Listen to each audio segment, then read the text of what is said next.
Guys, good evening. Time check dito sa Nepal is 6:30 na ng hapon. Ay, ng gabi. Parang hapon pa lang kasi sa amin na yan eh. Tapos tignan nyo yung ano guys, so, ulap.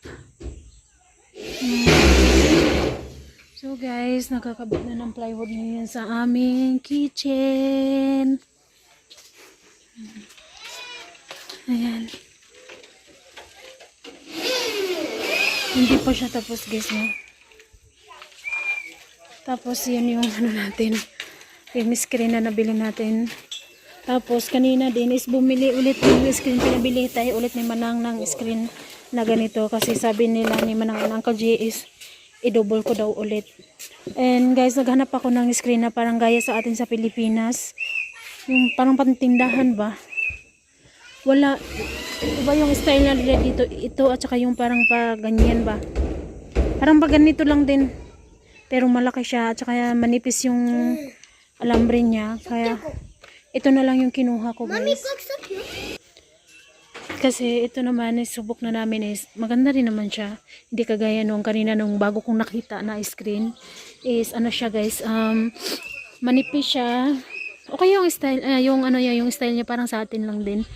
Pero mas maganda yung sa atin na screen guys, no, parang pantindahan. So naghanap ako doon, natagalan ako kanina doon kasi naghanap ako doon.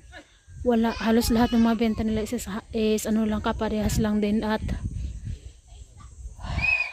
napag-isipan ko na yun nga, ito na lang yung kunin ko. Although maganda naman to siya guys, and thank you po ulit Manangin ng Uncle J.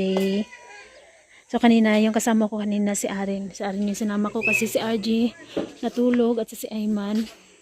Pinabantayan ko sa kanya si RG. Kasi hindi naman sila lang dito sa bahay. Andito naman din yung mga binan ko. Yung binan ko lang lalaki kasi nag-ano din siya dito eh. Nagtulong-tulong din siya dito sa pag-ano na hawak ng plywood. Habang nagkakabit sila. Yung uncle. Dalawa sila uncle yan.